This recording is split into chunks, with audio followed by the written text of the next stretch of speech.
Selamat malam para netizen dimanapun kita berada, salam inspirasi bagi kita semua. Bahkan PKS hari ini sudah menyerahkan langsung urusan Cawagup kepada Anies Baswedan. Tak paksakan Sohibul Iman. Ini baru keren PKS begitu kan? Baru keren PKS ini. Nampaknya Anies Baswedan itu menjadi rebutan antara PKB dengan PKS. Karena pada kenyataannya ya di tingkat DPP nama Anies Baswedan itu menggema begitu kan ya. Apalagi PKB ya kabarnya di DPP ada yang kemudian masih menyodorkan kadernya untuk dijadikan atau dipasangkan di DKI Jakarta dan di Jawa Timur. Entah siapa begitu kan ya. Tapi pada kenyataannya makanya yang paling potensi untuk berkoalisi PKS dengan PDIP itu sudah pasti begitu kan. Artinya apa? Artinya mungkin wakilnya itu adalah dari PDIP, ya Anies Baswedan tetap disodorkan oleh PKS, walaupun sudah dideklarasikan oleh PKB. Nah ini yang kemudian kalau toh pada akhirnya tiga partai ini bersatu, wah itu semakin cocok begitu kan. Ada yang mengalah di dalam nuansa-nuansa politik. Karena saya yakinnya bahwa PKS itu tidak tidak pragmatis setelah melihat dalam situasi berkoalisi. Mereka akan sepenuhnya kok begitu kan ya, mengikuti pola apa yang terjadi di masyarakat. Nah itulah kerennya partai PKS. Makanya saya lihat kalau orang yang kemudian hari ini ditanya begitu kan ya, seberapa besar sih PKS terhadap sumbangsi terhadap masyarakat, saya kira ini adalah PKS begitu dari partai-partai yang lain. Makanya walaupun saya tidak kenal dari beberapa petinggi-petinggi PKS, tapi saya yakin bahwa jalur politiknya seperti PKS itu sangat luar biasa dan itu dipercaya begitu kan ya. Angka korupsinya sedikit dibandingkan dengan partai-partai yang lain. Mari kita baca. PKS serahkan urusan Cawagup kepada Anies Baswedan, tak paksakan Sohibul Iman. Keren di situ begitu ya. Pasangkan sama Ahok nggak ada lawan katanya. Gue kalau milih PKS mikir 1000 kali. Ya terserah mau milih atau tidak terserah begitu kan. Ini kan demokrasi begitu. PKS baik banget, duetin sama Sohibul pun ya kemarin udah keren, apalagi diserahin kepada Anies Baswedan. Jadinya soal wakil asal jangan dari Nasdem. Ini komentar dari netizen. Bayangin ada partai terkuat di daerahnya tapi dia lepas itu demi kepentingan daerah. Itu bukan kepentingan partai, nggak maksa-maksa. Beda sama yang maksa anaknya biar jadi padahal kepentingannya jelas. Itu kepentingan keluarga bukan kepentingan daerahnya.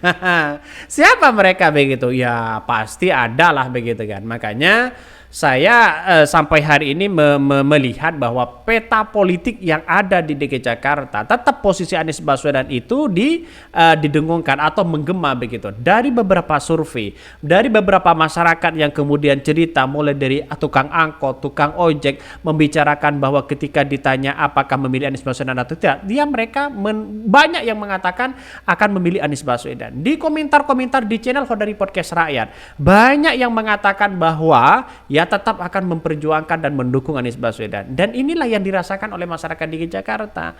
Artinya apa? Secara tidak langsung pemilihnya itu rasional begitu kan ya. Orang yang sudah punya pengalaman, orang yang sudah punya prestasi pasti akan dipilih lagi dibandingkan orang yang tidak punya prestasi apa-apa. Dan ini penting bagi kita. Makanya PKS itu menyerahkan langsung terserah Anies Baswedan mau milih yang mana, dan itu adalah kepentingan masyarakat bukan kepentingan partai. Benar juga begitu kan.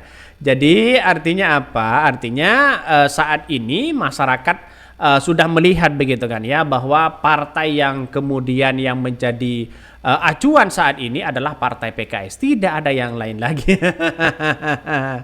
Mari kita baca bahwa PKS serahkan ya urusan Cawagup ke Anies Baswedan, tak paksakan Sohibul Iman.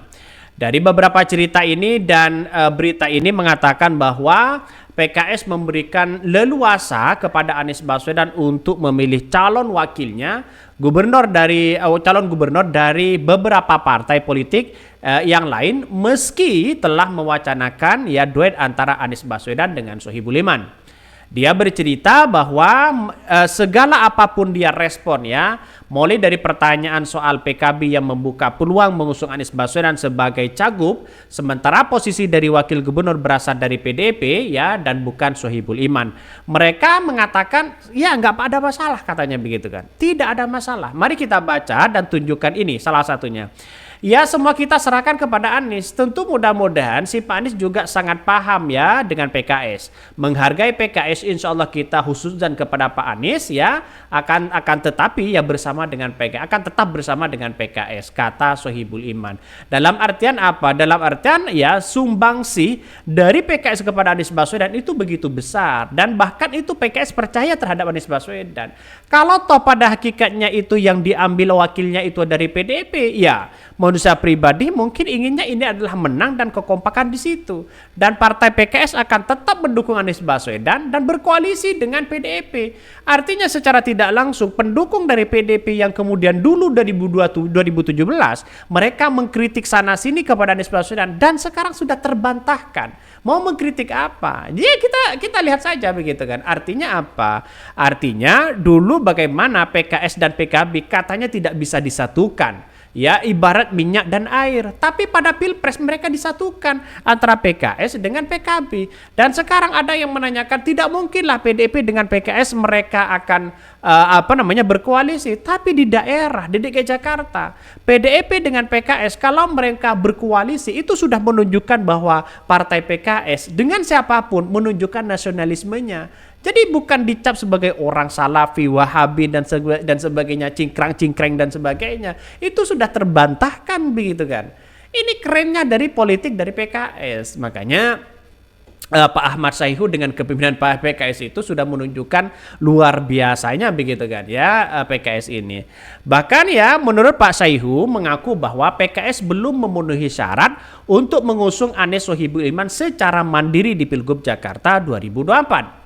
PKS masih membutuhkan 4 kursi lagi untuk mengusung dengan ya pasangan ya dengan akronim AMAN itu. Nah, artinya secara tidak langsung bahwa PKS tidak bisa sendirian. PKS membutuhkan satu partai begitu kan. Satu partai saja begitu. Bahkan kata Saihu belum ada kepastian soal partai politik pengusung. Ia berharap ada partai ya pemegang kursi DPRD untuk bersedia mengusung Anies Baswedan. Ya, kalau satu partai itu saya kira sudah cukup mereka begitu kan untuk mengusung itu. Bahkan satu sisi Saihu sempat membuka peluang untuk mengganti Sohibul dari posisi pendamping Anies. Ia menyebutkan pergantian nama Sohibul Iman itu disesuaikan dengan hasil kerjasama atau koalisi dengan partai lain. Wah ya, sudah tahu kan cerita ini. Artinya begini, bahwa PKS selama ini yang kemudian katanya begitu kan ya, artinya mau diduetkan dengan kader PKS ya, Sohibul Iman ada yang lain. Mereka ada rencana sih sebenarnya begitu kan untuk bagaimana mereka diduetkan entah dari koalisi apa begitu kan. Tapi pada kenyataannya ini yang kemudian dari partai-partai ini gagal begitu kan. Artinya tetap memposisikan Anies Baswedan sebagai calon gubernurnya. Makanya menurut saya pribadi Pak Saihu ini agak diambang kebingungan di situ. Makanya ya diserahkan aja sih kepada Anies Baswedan. Ngapain gitu aja kok repot. Itu leluasannya partai PKS begitu. Saya yakin dan saya yakinnya bahwa ini PKS ini semakin hari semakin menunjukkan betapa luar biasanya. Dia punya kekuatan luar biasa. Mungkin itu yang kami sampaikan. Tonton terus channel Khodari Podcast Rakyat ini.